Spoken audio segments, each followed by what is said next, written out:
Assalamualaikum warahmatullahi wabarakatuh. Hai semuanya, terima kasih ya udah mampir di YouTube channel Impian Bu Ima, yang impiannya ingin mewujudkan impian kamu. Jangan lupa like dan subscribe ya, agar kamu tidak ketinggalan setiap informasi yang Ibu bagikan. Sekalian agar menjadi booster buat Ibu dalam membuat video-video atau konten-konten pendidikan lainnya. Terima kasih. Nah, pada video kali ini, Ibu ingin berbagi informasi tentang penerimaan mahasiswa baru multistrata IPB University tahun 2024. Ini dari laman resmi IPB ya, admisi.ipb.ac.id. Nah, di sini kita lihat dulu ya, ada untuk sarjana terapan, ada sarjana, pasca sarjana, dan profesi. Nah, kita lihat untuk sarjana, jalur apa saja yang bisa kita lihat ya di sini. Nah, bagi kamu yang ingin melanjutkan pendidikan di IPB, ya, ada beberapa jalur yang bisa kamu coba. Yang pertama itu jalur SNBP, Seleksi Nasional Berbasis Prestasi. Ya, sudah selesai semuanya, tinggal tunggu pengumuman nanti pada tanggal 26 Maret ya. Ini dia pengumuman hasil seleksi SNBP. Oke, nah ini juga ada nih informasinya tentang mata pelajaran pendukung. Oke, karena sudah selesai kita lanjut ke SNBT. Nah, bagi kamu yang mau misalnya keterima nih ya SNBP, kamu masih bisa coba jalur SNBT. Pendaftarannya sebentar lagi nih ya, tanggal 21 Maret sampai 5 April. Nah, bagi teman-teman yang ikut SNBP, sebaiknya mendaftarnya itu nanti setelah pengumuman SNBP-nya. Jadi setelah tanggal 26 Maret ya daftarnya. Kalau misal nggak keterima di SNBP, baru bisa daftar untuk SNBT. Tapi kalau udah keterima SNBP, berarti tidak bisa lagi mendaftar SNBT. Oke, selanjutnya ini pendaftaran UTBK SNBT 21 Maret sampai 5 April. Kemudian ada pelaksanaan UTBK-nya gelombang 1 nih tanggal 30 April sampai dan 2 sampai 7 Mei. Kemudian gelombang 2 14 sampai 20 Mei nanti. Kemudian pengumuman SNBT-nya 13 Juni. Ini nasional ya. Kemudian nanti ada registrasi online untuk tagihan UKT sama periode pembayaran UKT. Dan misalnya belum keterima juga di SNBT, ya kamu bisa ikut jalur mandiri. Nah, jalur mandiri ini dibagi-bagi lagi ya. Ada ketua OSIS, ada PIN, ada BUD, ada SMIPB. Kita lihat tentang jalur ketua OSIS yang ada di IPB. Ini dia ya.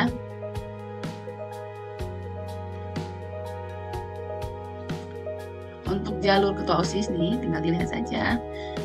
Yang paling penting itu kita lihat kualifikasi pelamar. Yang pertama, pernah menjadi ketua OSIS selama SMA, yang diperkuat dengan surat kepala sekolah bahwa pelamar adalah benar siswa sekolahnya dan pernah menjadi ketua OSIS selama sekurangnya 1 periode. Oke, berarti harus minta surat keterangan dari sekolah yang ditandatangani kepala sekolah bahwa kamu pernah menjadi ketua OSIS lulusan tahun 2024 ya, berarti lulusan tahun berjalan, nggak bisa gap year. Kemudian ada juga syarat nilai ya, rataan nilai matematika, fisika, kimia, dan biologi selama 5 semester sekurangnya 80. Jadi kamu harus lihat lagi, wahai ketua OSIS, ya, nilai matematika, fisika, kimia, biologi di semester 1 sampai semester 5, ya itu nggak boleh kurang dari 80, ya. Pokoknya sekurangnya ya, berarti paling kecil nilainya 80 untuk 5 mata pelajaran ini. Itu kualifikasi pelamarnya. Nah, bagi kamu yang saat ini menjabat sebagai ketua OSIS juga jangan sampai menomorduakan pelajaran ya. Walaupun eksis sebagai ketua OSIS, belajar juga penting nih, karena ada syarat nilainya untuk melamar ketua OSIS, jalur ketua OSIS di IPB. Selanjutnya, dokumen persyaratannya pas foto terbaru, latar belakang merah atau putih, surat rekomendasi ketua OSIS dari kepala sekolah, yang nanti ada template-nya di laman pendaftaran. Kemudian surat keputusan kepala sekolah tentang pengangkatan sebagai ketua OSIS, ini SK-nya. Kemudian sertifikat prestasi ekstrakurikuler minimum. Lanjut, sertifikat prestasi ekstrakurikuler maksimum 3. Ini jika ada ya. Masih ada lah ya ketua OSIS. Kemudian kartu KK, slip penghasilan orang tua, upload surat penghasilan total atau gaji bagi pekerja sektor formal atau surat keterangan penghasilan dari desa setempat bagi. Nah, jadi gini, kalau orang tua kamu kerjanya di sektor formal, berarti minta slip gajinya ke bendahara gajinya. Kalau orang tuanya bekerja bukan di sektor formal, misalnya pedagang, nelayan maksudnya ya. Misalnya pedagang, nelayan yang pekerjaannya itu nggak ada slip gajinya, tapi penghasilannya ada. Bahkan kadang lebih besar penghasilannya ya sebagai pengusaha. Maka minta surat keterangannya ke desa. Kemudian bukti pembayaran tagihan listrik selama 3 bulan. Nah, ini kalau listriknya masih harus bayar ke PLN. Kalau yang prabayar gimana? Nanti tinggal ke PLN aja print ya, minta print out-nya. Komitmen pembayaran biaya pendidikan, nanti ada template-nya, agar kamu download dulu, kemudian nanti diupload kembali. Selanjutnya biaya pendaftarannya 200.000. Pendaftarannya kapan nih kira-kira? Nanti 1 Mei sampai 14 Juni. Memilih jalur masuk 1 Mei sampai 14 Juni 2024 pukul 12. Pembayaran sampai pukul 16. Pengisian biodata sampai pukul 23.59. Kalau bisa ini jangan mepet-mepet waktunya ya. Nah, namanya ketua OSIS pasti harus satset. Kemudian pengumumannya nanti 5 Juli. Kemudian setelah pengumuman, jika lulus registrasi online, kemudian nanti unduh tagihan biaya pendidikan, kemudian periode pembayaran biaya pendidikan. Oke. Mata selanjutnya bagi kamu yang mau melamar jalur PIN. Apa ini jalur PIN? Jalur prestasi internasional dan nasional. Kita lihat kualifikasinya saja langsung ya. Ini dia. Oke, PIN, jalur prestasi internasional dan nasional. Oke, kualifikasinya lulus SMA atau MA atau SMK pada tahun 2024, ya tahun berjalan, nggak boleh gap year juga. Berprestasi, dalam kurung ya, meraih penghargaan atau juara dalam lomba di tingkat internasional dan nasional antara lain lomba karya ilmiah, olimpiade matematika, fisika, kimia, biologi, dan informatika, olahraga, hafiz, ya, pramuka dan seni. Berarti di sini nih masuknya hafiz, pramuka, seni juga di sini. Khusus untuk prestasi terkait dengan pramuka, untuk tahun 2024 baru dibuka untuk Jawa Barat. Ya, jadi siswa yang berasal dari SMA di Jawa Barat. Ya, yang di luar Jawa Barat harap bersabar dulu karena tahun ini belum dibuka. Dokumen persyaratannya, pas foto terbaru, latar belakang merah atau putih, sertifikat pendukung sesuai dengan jalur PIN yang dipilih, jadi harus ada sertifikatnya ya. Surat rekomendasi dari kepala sekolah sebagai peserta jalur PIN. Template-nya nanti ada pada laman pendaftaran. Sertifikat prestasi ekstrakurikuler maksimum 3, ini jika ada ya. KK, kemudian sama selip penghasilan orang tua, kemudian bukti pembayaran tanggal listrik. Biaya pendaftarannya sama ya, 200.000. Untuk tanggalnya sama seperti tanggalnya ketua OSIS ya. Nih, lihat tanggalnya sama. Oke, langsung di SS saja. Kita lihat lagi untuk jalur BUD. BUD ini kerjasama dengan daerah ya, atau mitra. Kita lihat itu BUD apa sih BUD? BUD itu beasiswa utusan daerah, yaitu penerimaan beasiswa baru program IPB yang direkomendasikan dan dibiayai oleh pemerintah pusat, pemerintah daerah, perusahaan, atau lembaga swasta yang bila lulus diharapkan kembali ke daerah untuk membangun daerahnya. Oke, mana dia nih putra-putri terbaik di daerah? Silakan mendaftar melalui pemerintah daerahnya dulu tentunya ya, atau lembaga mitra. Ini kita lihat nih ya informasinya. Proses penerimaan informasi dari IPB kepada seluruh pemerintah pusat, pemerintah daerah, provinsi, kabupaten kota, perusahaan, BUMN, lembaga atau yayasan. Komitmen dan kesediaan membiayai calon mahasiswa BUD oleh pemerintah pusat, dan seterusnya nih. Penjaringan dan seleksi calon mahasiswa BUD oleh penyandang dana. Jadi yang seleksi ini dari sini dulu ya. Kemudian pendaftaran BUD secara online oleh penyandang dana ke IPB. Nah, yang daftarnya oleh ini nih, pemerintah daerah, pusat, provinsi, kota, perusahaan, BUMN, lembaga atau yayasan. Selanjutnya seleksi akhir dan pengumuman hasil seleksi calon mahasiswa BUD oleh IPB. Kemudian penyelesaian naskah kesepahaman atau MOU dan perjanjian kerjasama PKS antara IPB dan penyandang dana. Menyelesaikan administrasi keuangan oleh penyandang dana, pemanggilan dan registrasi calon mahasiswa BUD IPB, dan perkuliahan dimulai. Persyaratan pelamar BUD. Nah, jadi daerah ini mencalonkan atau penyandang dana ada bahasanya ya. Penyandang dana ini ya mendaftarkan calon mahasiswa IPB, tapi mahasiswanya juga ada persyaratannya, nggak hanya asal rekomendasi ya. Dan untuk pelamarnya berumur tidak lebih dari 25 tahun, memiliki nilai rapor SMA, MK, atau SMK minimal 7 selama 5 semester pertama, sehat jasmani dan rohani, bebas narkoba, bersedia tinggal di asrama PPKU IPB pada tahun pertama ya. Kalau mengekos berarti bisa di sisa tahun berikutnya. Tentunya untuk pendaftaran itu 15 Maret, ini tanggal pentingnya ya, sampai 9 Juni. Kemudian pengumuman 5 Juli, registrasi online-nya 5 sampai 9 Juli. Selanjutnya pembayaran UKT. Nah, komponen pembiayaan beasiswa oleh sponsor. Biaya pendaftaran, biaya pendidikan, biaya pengembangan institusi atau fasilitas BPIF. Oh, berarti ini ya, harus bayar uang pangkalnya lah ya gitu. Kalian bisa lihat deh di biaya pendidikan di IPB ini ada nih BPIF-nya sesuai dengan prodi yang kalian bisa lihat. Kemudian biaya asrama 1.400.000 hanya sekali dibayarkan pada tahun pertama. Pada tahun pertama masih wajib tinggal di asrama PPKU PB. Kemudian biaya iuran BPJS yang belum memiliki asuransi, yang belum punya BPJS tentunya 1.320.000 per tahun. Biaya penunjang pendidikan, biaya hidup, biaya asrama, biaya buku, biaya disesuaikan dengan kemampuan masing-masing mitra untuk diberikan kepada penerima beasiswa. Untuk pendaftaran dilakukan secara kelembagaan, bukan perorangan ya, jadi bukan mahasiswanya yang daftar, tapi lembaga atau penyandang dana. Oke, mitra atau calon mitra penyandang dana menerima surat penawaran kerjasama BUD 2024 dari PB.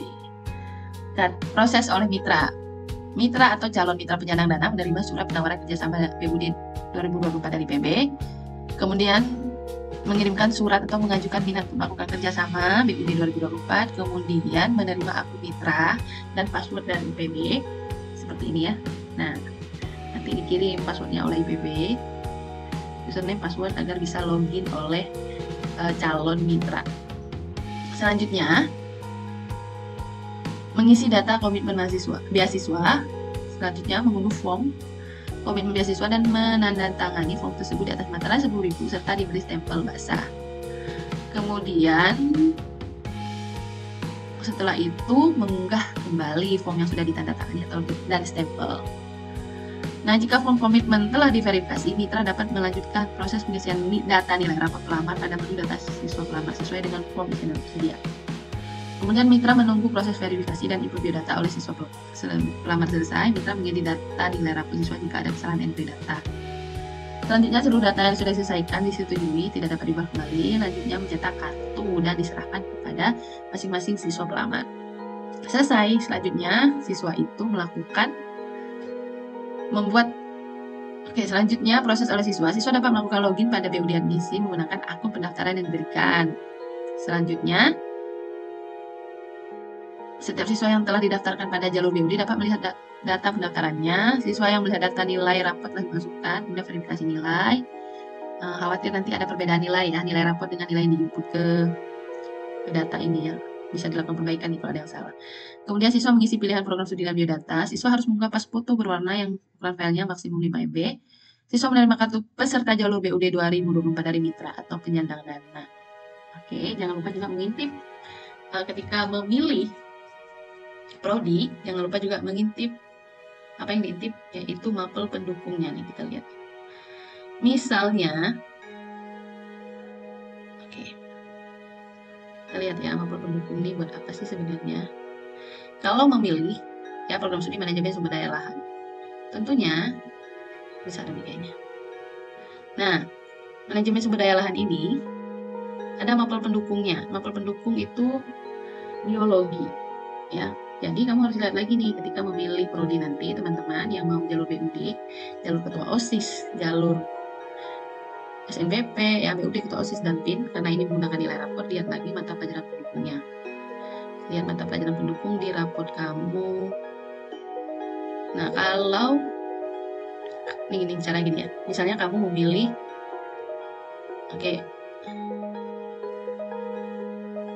jalur mandiri berikutnya yaitu SMIPB, seleksi mandiri IPB. Nah, kamu di sini bisa memilih mau ikut ujian tulis IPB yang dilaksanakan secara online di rumah masing-masing atau menggunakan nilai UTBK yang kamu punya. Ya, atau kamu mau menggunakan keduanya, mau pakai nilai UTBK juga dan mau ikut ujian khusus yang di IPB juga boleh. Nanti jika kamu mendaftar keduanya, maka seleksi akan digunakan berdasarkan nilai terbaik dari prodi. Ya, misalnya kamu masih kurang yakin nih dengan nilai UTBK nih, kamu ikut lagi ujian mandiri dan di IPB ini, ternyata nilai yang lebih bagus ternyata malah di UTBK. Nanti akan digunakan nilai ini untuk diikutkan seleksi. Oke, untuk materi SMIPB ujian online ya, ini yang memilih ujian online, yaitu ada TPS yang bersifat hot, jumlah soal sebanyak 25 soal, waktu pengerjaan 60 menit, sistem penilaian untuk soal pilihan ganda benar 100, salah kurangi 20%, kalau tidak mengisi 0 ya. Untuk isian singkat benar 100, salah atau kosong nilainya 0 ya, jadi tidak ada pengulangan nilai. Untuk SM internasional, tes dilakukan dalam bahasa Inggris. Oke, nah karena ini ujiannya di rumah masing-masing, tentunya harus menyiapkan perangkat sendiri yang harus disiapkan oleh peserta ya. Tentunya kamu harus memiliki komputer atau PC atau laptop sebagai perangkat utama yang terhubung dengan internet dengan kualitas koneksi yang stabil. Kemudian menggunakan sistem Windows 10 atau Mac dan telah terinstall browser Google Chrome atau Firefox. Handphone yang digunakan untuk menangkap gambar foto atau video serta sudah terinstall aplikasi Telegram untuk komunikasi dan pengawasan ujian.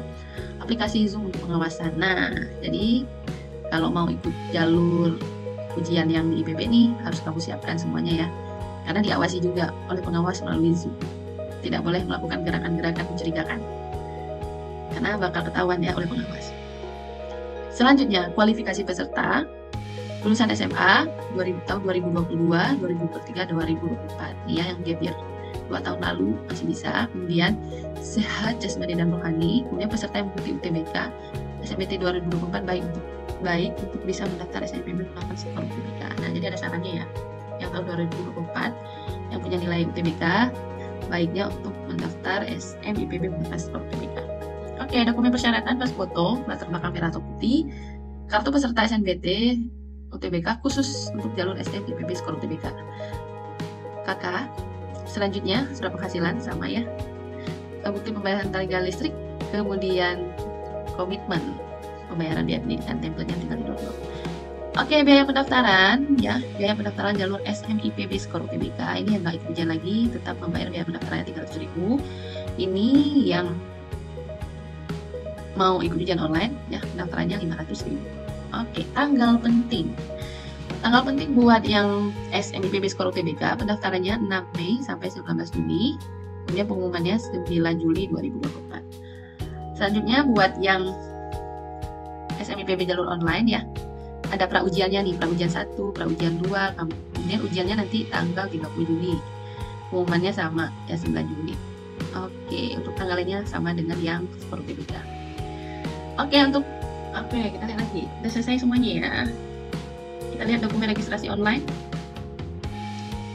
Oke, ini dia dokumennya. Silahkan dilihat-lihat dulu. Oke, selanjutnya tata cara pendaftaran. Ini dia.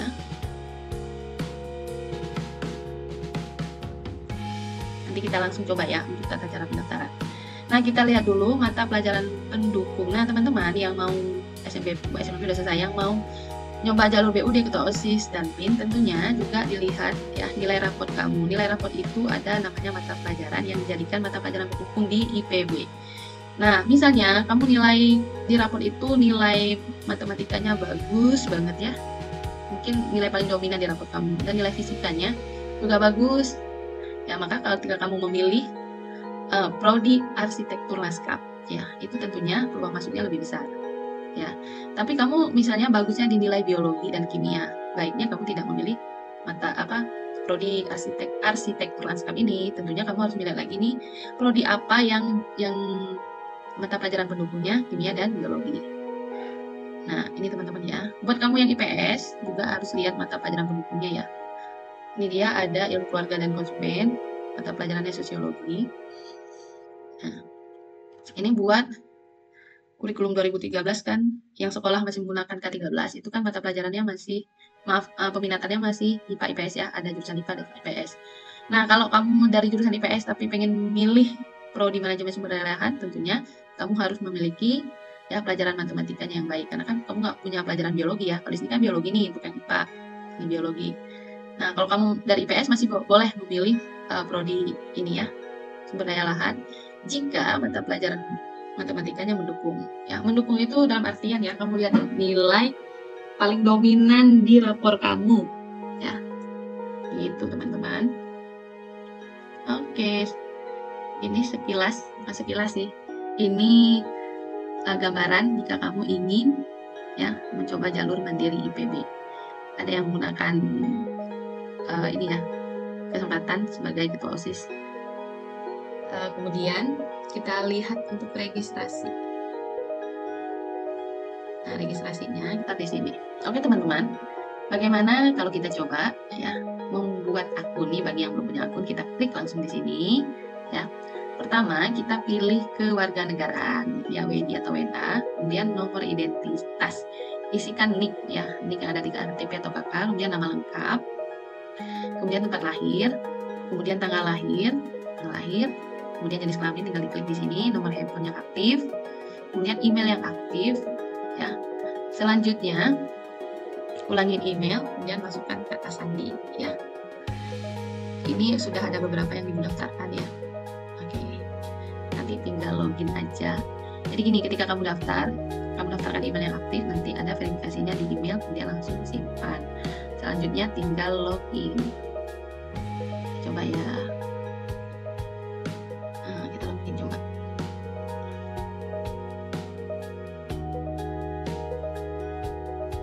Nah, seperti ini ya. Contohnya, kita login dulu.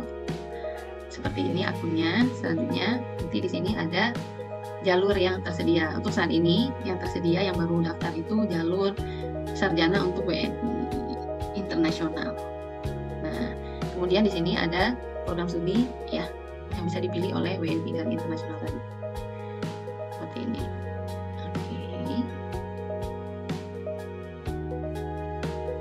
Oke. Selanjutnya, kalau mau yang daftar jalur BUD tadi yang ini ya. Yang mau jalur selanjutnya, bagi yang mau daftar jalur OSIS, jalur apalagi tadi ya, OSIS, jalur PIN belum ada di sini ya. Nanti ketika pendaftarannya buka akan muncul di sini. Oke teman-teman. Oke teman-teman ya, jangan lupa juga nanti kamu yang jalan-jalan ke laman resmi IPB ini ada, kamu bisa lihat prodi untuk yang D4, yang sarjana, kemudian bisa lihat biaya pendidikannya ya. Biaya pendidikan sesuai dengan program studinya ada di sini lengkap ya. Berikutnya kamu juga bisa lihat daya tampung dan keketatan untuk program studi D4 dan sarjana ya tahun 2024. Ini dia, ada nama program studinya, ada jalur masuknya, SNBP. Ini contoh satu ya, komunikasi digital dan media. SNBP itu kuotanya tahun 2024 itu 112 mahasiswa, SNBT 84, ketua OSIS 18, PIN 9, BUD 9. Keketatan tahun 2023 seperti ini gambarannya ya. Untuk jalur SNBPB, ini dia SNBP 8,7, SNBT 15,1, Mandiri 12,5. Artinya ini apa? Satu kursi prodi KMN ya, komunikasi digital dan media, diperebutkan sekitar 9 orang di jalur SNBP ya, sekitar 16 orang di jalur SNBP, kemudian sekitar 13 orang di jalur mandiri. Satu kursi diperebutkan seperti itu ya. Ini penjelasan keketatannya. Nah, kamu tinggal scroll aja ke bawah, lihat semua prodi impian kamu lihat lagi yang mana yang peluang masuknya lebih besar. Misalnya kamu mau nyoba jalur ketua OSIS ya, lihat dong ketua OSIS yang ininya paling banyak nih. Ada manajemen agribisnis, ada akuntansi juga. Kalau kamu nyoba jalur PIN, mana yang lebih besar peluang masuknya? Lihat aja kotanya di sini, kemudian bandingkan keketatan di sini ya. Kamu harus harus dilihat semuanya satu persatu prodinya, dianalisis sendiri. Oke, ini buat yang ini buat sarjana juga seperti ini ya. Ketua OSIS yang paling banyak itu prodi apa guys? Sarjana. Oke, ada bisnis 14 ya, ada kedokteran hewan, ada agronomi dan hortikultura. Seperti itu ya teman-teman cara melihat. Jadi kalau mau lulus itu harus dilihat juga strateginya, mengatur strategi dari data ini. Oke teman-teman, semoga video ini bermanfaat dan menginspirasi teman-teman. Terima kasih sudah nonton, sampai ketemu di video berikutnya. Semoga Allah mudahkan semua jalan kamu menuju sukses. Sampai ketemu di video berikutnya. Wassalamualaikum warahmatullahi wabarakatuh. Bye-bye.